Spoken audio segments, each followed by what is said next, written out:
Selam ola size ey Musey Kazım'ın kızları.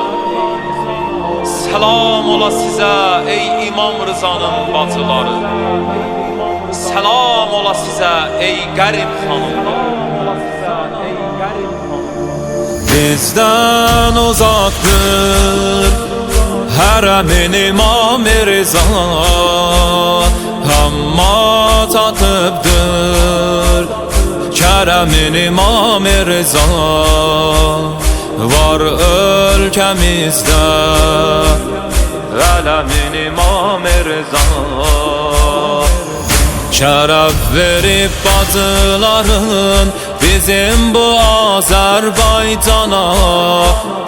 Həkimədir, rəhimədir, kərəmləri gəlməz sana. Şərəf verib bacıların bizim bu Azərbaycana. Həkimədir, rəhimədir, kərəmləri gəlməz sana. Məqamıza fəda xanım, qapızda mən gəda xanım. Məqamıza fəda xanım, qapızda mən gəda xanım. Musa ibn Cəfər ağamın əziz qızıdır. İmam və iffət səmasının ulduzudur. Nurlu hərəmdə Azərbaycanın gözüdür.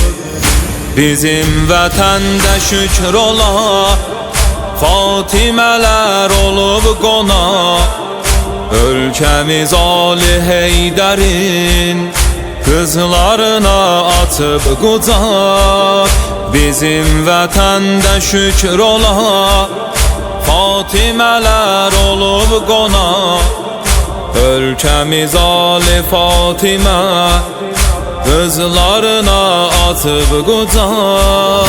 Məqamıza fəda xanım, qapızda mən gəda xanım.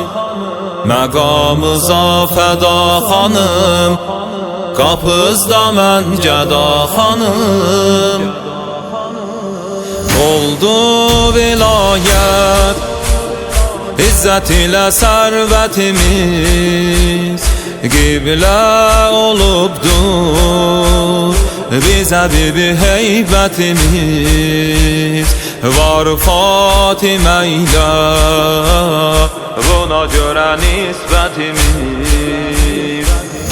Həzrəti Məsumə necə fəxridir İran əhlinə. Xanım Rəhimə fəxridir Azərbaycan əhlinə.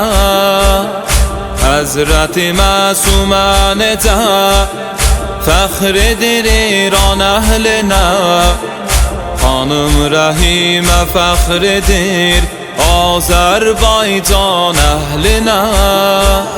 Məqamıza fəda xanım, qapızda mən gəda xanım. Məqamıza fəda xanım, qapızda mən gəda xanım. İstə İmam Rıza, gələ ta İmam-ı Zaman. Ta zülmidən daha qurtula bu əhli cahan. Eylə dua ağa, aləm ola əmni yaman. Azərbaycan hərəmləri əsarətdən azad ola. Möminlərin ürəkləri bu xoş xəbərlə şad ola. Azərbaycan hərəmləri əsarətdən azad ola. Möminlərin ürəkləri bu xoş xəbərlə şad ola. Məqamıza fəda xanım, qapızda mən gəda xanım. məqamıza fəda xanım, qapızda mən gəda xanım.